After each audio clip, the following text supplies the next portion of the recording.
শুভ সন্ধ্যা বন্ধুরা, সবাই কেমন আছেন? আশা করি সকলেই ভালো আছেন আর আমরাও ভালো আছি। মিন্টুস ওয়ার্ল্ডের আরও একটি নতুন ব্লগে স্বাগত জানিয়ে শুরু করলাম একটি নতুন ভিডিও। তো আজকে ঠিক ব্লগ ভিডিও নয়, এখন সন্ধ্যা বলছি বটে, এখন রাত্রির প্রায় 8:40, 8:30 ওপর হয়ে গেছে। সারাদিন সকাল থেকে ব্লগ করিনি, কিন্তু এখন ভিডিওটা অন করলাম একটাই কারণে, একটা রেসিপি রান্না করব আমার মতন করে, আমার নিজের স্টাইলে। কারণ ছেলে মেয়ে এখন সন্ধ্যে থেকে বলাটাও ভুল, কদিন ধরেই বলে যাচ্ছে মা পিৎজা বানিয়ে দাও, পিৎজা বানিয়ে দাও, পিৎজা করবো, খাবো। এবার আমি কখনো পিৎজা বানাইনি, তাই ভাবলাম যখন আজকে বানাচ্ছি আপনাদের সঙ্গে শেয়ার করি, ভিডিওটাও একটু করি। তাই চলুন দেখতে থাকুন আমি কিভাবে পিৎজাটা বানাই। এই যে এখানে সমস্ত সরঞ্জাম নিয়ে নিয়েছি, দাঁড়ান ভালো করে দেখাচ্ছি। এই যে ওইখানে দেখুন রান্নাঘরে 2টো ডিম রেখেছি, কারণ এখানে ডিমটা আনলাম না। এখন এখানে সমস্ত সরঞ্জামগুলো একবার আপনাদের দেখিয়ে দিই।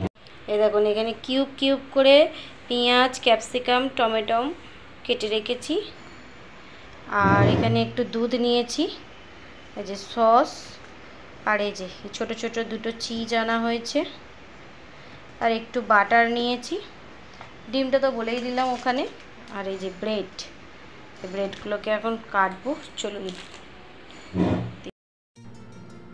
তো দেখুন এবারে জোগাড়টা করেই নিই, কিন্তু স্লাইস পাউরুটিগুলো এতটাই বড় বড় ছিল, সেই যেগুলো হাওড়া থেকে এনেছিলাম। ভাবছি 4টে দেবো, বেশি হয়ে যাবে কি না, প্রথমবার করছি তো 2টো দিই।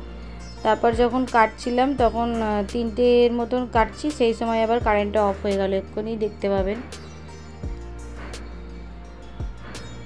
কি বলবো বুঝতে পারছি না বন্ধুরা, কপাল দেখুন, যেই আমি রেসিপিটা বানাতে গেলাম ব্যাস অমনি কারেন্ট বন্ধ। কারেন্ট কিন্তু সচরাচর যায় না, সেবারেও আমাদের ওখানে ওই প্রবলেম হয়েছিল। মেয়ের নাচের পরীক্ষার দিনে সারাদিন কারেন্ট ছিল না, একবার আসলে যাচ্ছিল। আর এখন আমি পাউরুটিগুলো কাটছিলাম, এই যে দেখুন, এই যে কাটা হয়েছে, 3টে কেটেছি আর একটা কাটি। এই রূপু দাঁড়াও, এই যে এটা রেখে দিয়েছি, এখনও একটা রেখে দিয়েছি, কারণ এই যে 3টে, তো 3টেই দিলাম। ওটা এখন একটা রাখলাম, বেশ অনেকটাই হয়ে যাচ্ছে দেখছি। তার মধ্যে দিয়ে দিলাম একটু দুধ, আর এখন একটু 2 চামচ মতো সুজি দেবো। এই কারেন্ট চলে গেলে না বড় বিরক্ত লাগে। এবার রান্নাটা করব বলে রেডিও হয়েছি, এখন কতক্ষণ কারেন্ট আসবে কি না বসে থাকবো, এখানে হলো শুরুই করি। এই মোবাইলের একটা আলো জ্বেলে নিয়েছি, তো ওতে দুধ দিলাম, সুজি দিলাম, একটু লবণ দিলাম, এখন 2টো ডিম দিচ্ছি, দিয়ে ভালো করে এটাকে মেখে নেব স্পুন দিয়ে।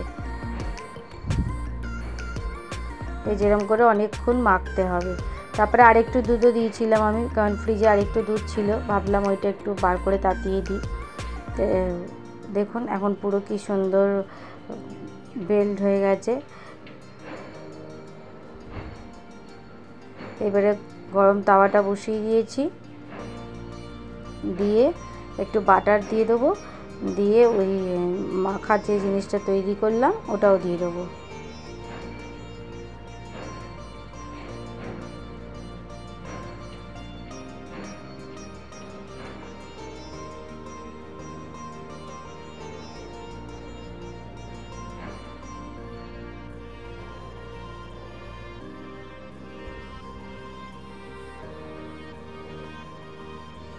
এই যে এটাকে দিয়ে দিলাম, এরকম করে চাড়িয়ে একটু হোক, তারপরে উল্টে দেবো।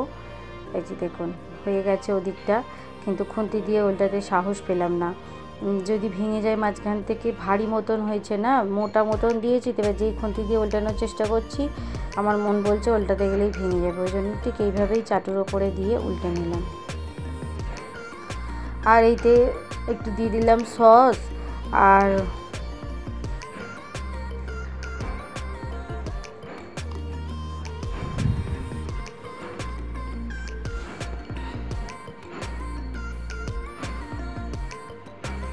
এই যে চিজটা গ্রেট করে নিয়েছি, এই আদা চাচনিতে গ্রেট করেছি। এই চিজটা অতটাও ভালো ছিল না, যেগুলো ওই পাউরুটির মতনই স্লাইস চিজ হয় ওইগুলো একটু বেশি ভালো, টান ভাবটা আসে, এতে টান ভাবটা ঠিক আসেনি।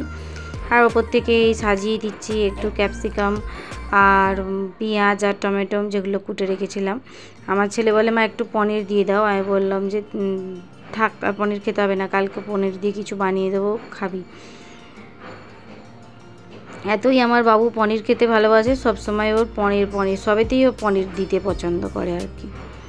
তো এর ওপর দিয়ে আবার একটু চিজ দিয়ে দিচ্ছি ছড়িয়ে, দেখুন।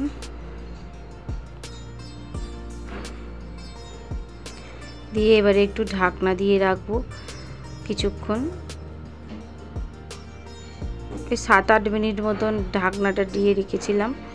তারপরে খুললাম, দেখলাম যে হ্যাঁ ভালোই ওপর থেকে তো গন্ধ আসছে।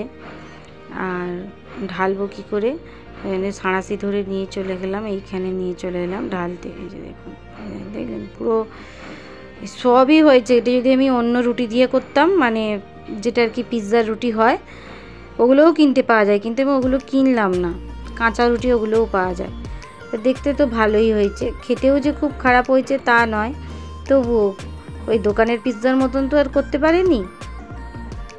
ঘরে যা বানিয়ে দিয়েছি, এখন বাবু মানুকে দিয়ে দেবো। খাবার সময় শুধু আমার ছেলের মুখটা দেখবেন একবার।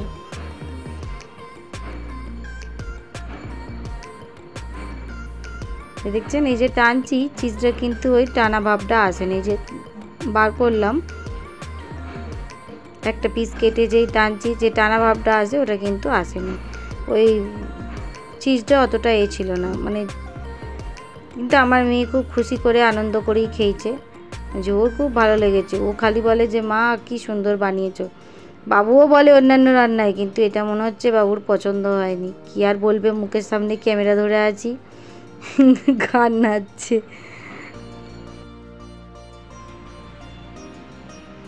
ভালো হয়নি, হ্যাঁ কি আর বলবে, আসলে চিজটা ঠিক নয়, ওই জন্য এই আঠা মানে টানলে যে আঠা ভাবটা আসে, ওটা আসছিল না।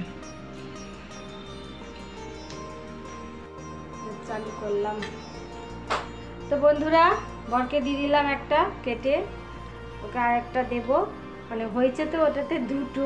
ওটা তৈরি করেছি, ছেলে মেয়ে খেয়েছে, হয়ে গেছে। আমি একটু এর আগে টেস্ট করেছি। আর এই যে দিচ্ছি, দাদা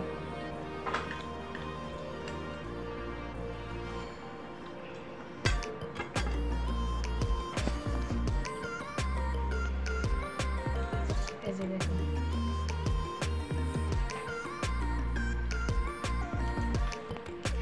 তো এটা দিয়ে 4টে হলো, তুমি আরেকটা নিয়ে নাও তোমার পছন্দ মতন। এখন ভালো না হলেও কিছু করার নেই, খেতে যে খুব খারাপ হয়েছে তা নয়, কিন্তু এই যে চিজটা না, যে চিজটা যখন আমরা টানি, মানে পিৎজাটা তুলে যে টানার ভাবটা আঠা আঠা, সেটা আসেনি, কিন্তু খেতে খুব খারাপ হয়নি। এই যে এবার আমি একটু টেস্ট করে দেখি।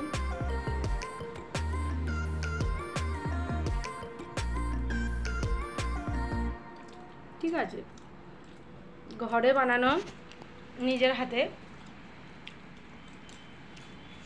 নিজের রেসিপি। এটা আসল পিৎজা নয়, নকল পিৎজা। তাই আমার বর খেয়ে নিচ্ছে, ওর কিছু আসে যায় না, যা রান্না করি খেয়ে নেয়, ওরকম কোনো ব্যাপার নয়। তো চলুন তাহলে আজকের ভিডিওটা এই পর্যন্তই। সবাই ভালো থাকবেন, সুস্থ থাকবেন, দেখা হচ্ছে আবারও একটি নেক্সট ব্লগে। নমস্কার বন্ধুরা, টাটা।